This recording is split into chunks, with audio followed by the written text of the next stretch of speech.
일본이 한국을 백색 국가에서 제외했습니다. 공작기계를 비롯해 경남의 주력 산업에도 악영향이 예상됩니다.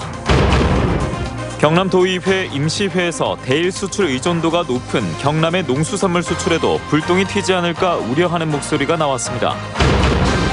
진주의 공원 녹지 로드맵이 나왔습니다. 미세먼지나 열섬 현상에 대비하고 불필요한 공원 지정을 해제하는 데 중점을 뒀는데 주민 삶 속에 얼마나 녹아들지가 관건입니다.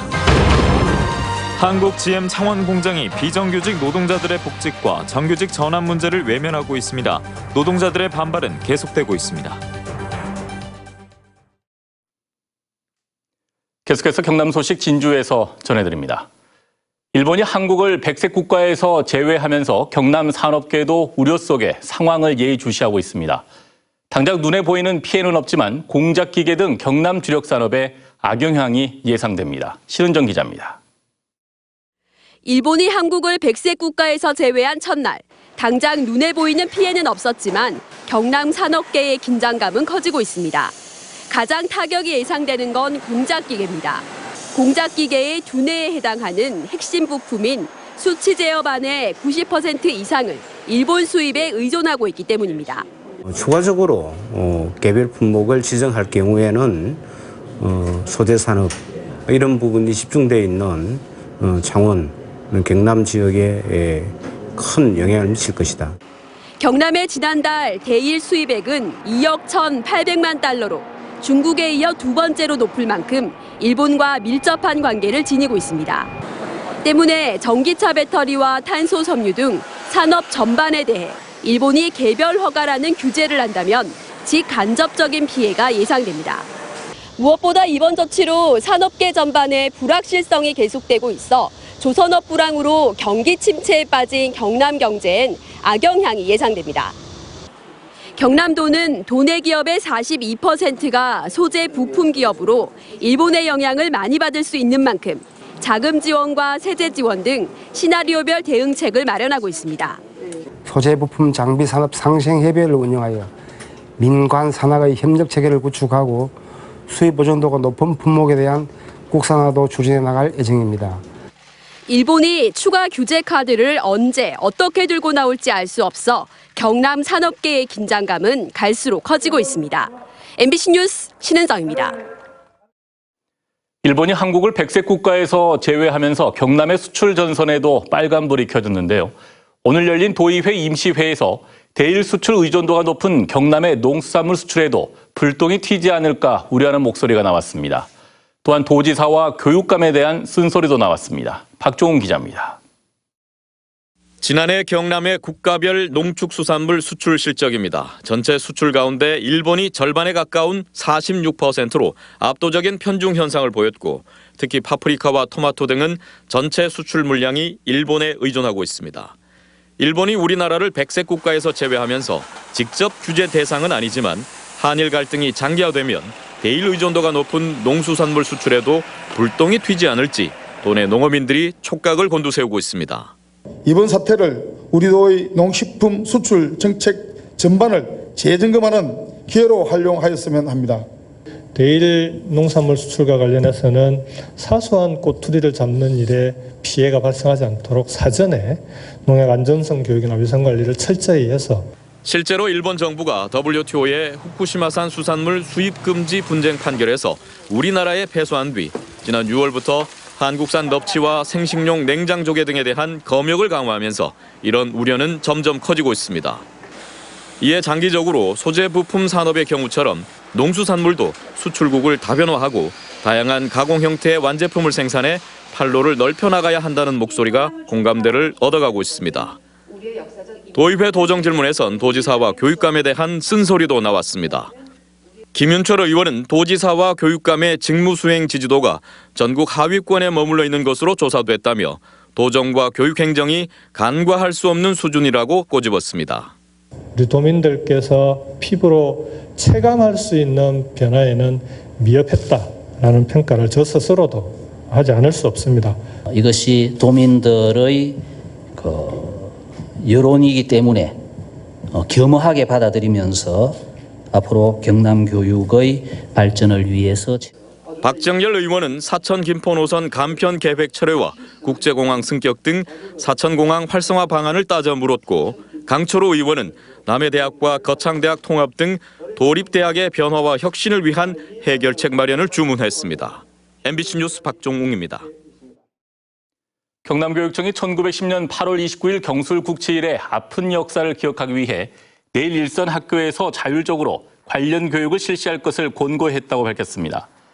도교육청은 각 학교가 교육에 참고할 수 있도록 경술국치의 과정을 담은 교육 자료를 공문을 통해 안내했다며, 학생들은 한일 병합 조약 전문을 읽고 조약의 부당성에 대해 토의하는 시간을 가질 수 있다고 설명했습니다.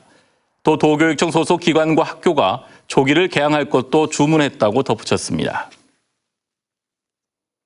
함양읍 신관리의 대형 수소 연료전지 발전소 건설이 추진되고 있는 것과 관련해 함양군이 오늘 기자회견을 열어 발전소 건립 문제에 대해 주민들과 뜻을 같이 하겠다고 밝혔습니다.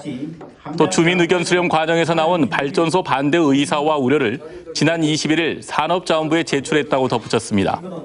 한편 수소연료 전지 발전소가 위험할 수 있다는 주민들의 우려에 대해 발전 사업자 측은 수소 탱크가 필요하지 않아 폭발 가능성이 없고 안전성에 문제가 없다고 해명했습니다. 내년부터 10년 동안 추진될 진주의 공원 녹지 로드맵이 발표됐는데, 미세먼지나 열섬 현상에 대비하고 불필요한 공원 지정을 해제하는 것이 중점을 뒀습니다. 하지만 크고 멀리 있는 공원보다는 생활 속의 공원을 만들어야 한다는 목소리도 있습니다. 보도에 김태석 기자입니다.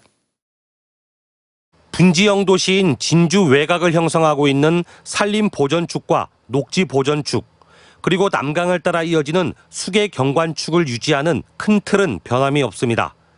다만 기후변화에 대응해 열섬 현상과 미세먼지를 줄이기 위해 진주성 주변을 중점 녹화지구로 도심공단인 상평공단을 미세먼지 저감구역으로 시범 운영하는 계획이 나왔습니다. 산업단지도 있고 주거단지도 있어서 가로수라든지 가로하단 여러 가지 이제 패턴을 생각을 해서, 그다음에 인면 녹화라든지 도심의 변화를 줄 수 있는. 공원 일몰제 때문에 도시공원 지정지역 일부가 내년 6월에 해제되는데, 장제 가좌공원은 민간 개발 예정이고 진양호 공원 등 11곳은 사유지를 매입해 도시공원을 유지합니다.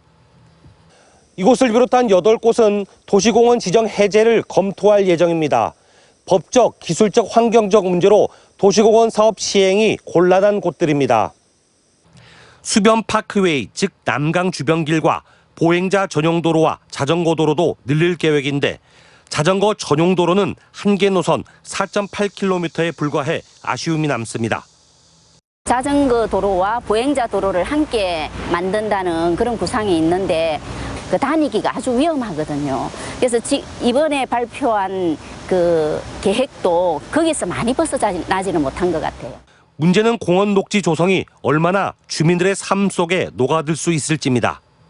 시민분들하고 굉장히 쉽게 소통할 수 있는 가까운 거리에 있는 공원들, 이런 조성하는 문제들, 그다음에 조성되어 있는 부분들, 그다음에 조성해야 할 공원 부분들을 챙겨나가는 것들이 필요한데, 그런 부분에서 조금 아쉬운 부분이 있고요. 또 공청회를 마친 이 계획이 올 연말에 확정되더라도 추진 과정에서 예산과 개발 논리에 밀려 실제 진행이 될지도 지켜봐야 할 대목입니다. MBC 뉴스 김태석입니다. 노동부와 사법부의 결정마저 무시하고 한국GM 창원공장이 비정규직 노동자들의 복직과 정규직 전환 문제를 외면하고 있습니다. 노동자들의 반발 농성은 언제 끝날지 짐작할 수 없게 됐습니다. 이재경 기자입니다. 지난해 1월 말 구조조정 과정에서 한국GM 창원공장 소속 비정규직 노동자 64명이 해고됐지만 현재까지 복직된 인원은 단 14명에 불과합니다. 지난해 말 노동부가 낸 중재안을 수용해 비정규직 노동자를 복직시키겠다고 약속해놓고 차일피일 미루고 있는 겁니다. 노동부나 회사에 이렇게 요청을 했는데도 회사에서는 티오가 안 난다면서 계속 기다려달라, 뭐 아직 생각할 그런 여유가 없다, 이런 식으로 계속 얘기를 하고 나오고 있는 실정입니다. 비정규직 노동자들은 지난해 11월 고용노동부 창원지청을 점거했고, 지난 4월부터는 창원공장 앞에서 천막 농성을 이어오고 있습니다. 생계에 어려움을 겪고 있지만 잘못을 바로잡고 비정규직도 복직할 수 있다는 것을 보여주고 싶습니다. 정규직 전환 문제도 갈 길이 멉니다. 지난해 5월 고용노동부는 불법 파견 판정을 내리고 직접 고용 시정 명령을 내렸습니다. 또 잇따른 근로자 지위 확인 소송에서도 정규직 신분을 인정받았지만 GM 측은 모르쇠로 일관하고 있습니다. 여전히 이것을 이행하지 않는 것은 정말 우리나라 사법부와 이 행정부, 우리나라 정부, 그 국가 자체의 정면으로 도전하는 것이다. 한편 한국 GM 부평공장 비정규직 노동자들도 지난 26일 해고자 복직과 불법 파견 철폐를 요구하며 무기한 단식 농성에 돌입했습니다. 비정규직 노동자들의 외침도 모자라 사법부 판결마저도 외면하고 있는 한국 GM이 해고자 복직과 정규직 전환 문제에 대해 이제는 답을 내놓아야 할 때입니다. MBC 뉴스 이재경입니다.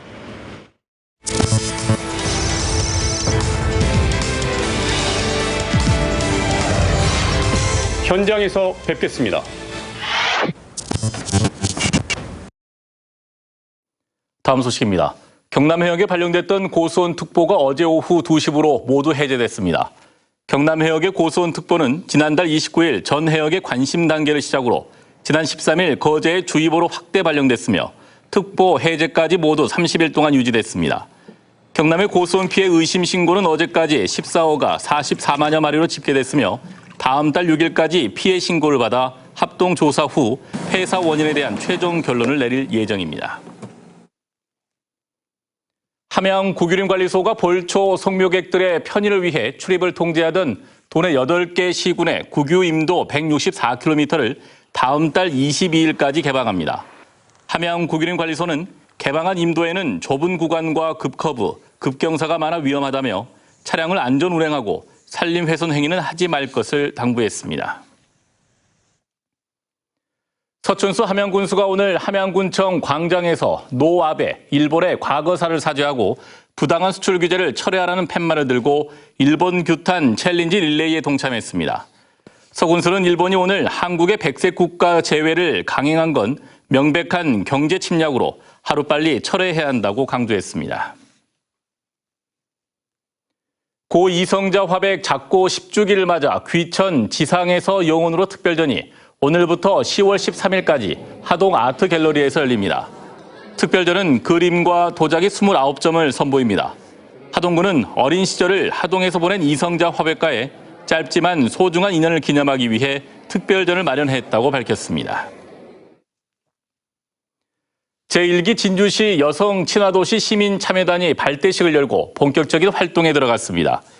시민참여단 40명은 앞으로 일상 속에서 느꼈던 불편함과 불안한 요소들을 개선할 수 있도록 건의하고 시민 의견 수렴과 모니터링은 물론 여성 친화적 지역 문화 확산을 위한 공감대 형성과 홍보대사 역할을 수행하게 됩니다. 거창군이 지난 2015년 해발 956m의 거창 우두산 장군봉 정상에 표지석으로 설치한 장군 석상이 파손된 채 발견됐습니다. 거창군은 지난 6월 장군 석상이 사라졌다는 신고를 받고 주변을 수색해 장군봉 절벽 아래 150m 지점에서 파손된 석상을 찾았다고 밝혔습니다. 경찰은 높이 2m, 무게 1.5톤으로 단단하게 고정된 석상을 누군가 고의로 훼손한 것으로 보고 있지만 주변 등산로에 CCTV가 없어 수사에 어려움을 겪고 있습니다. 지금까지 진주였습니다. 고맙습니다.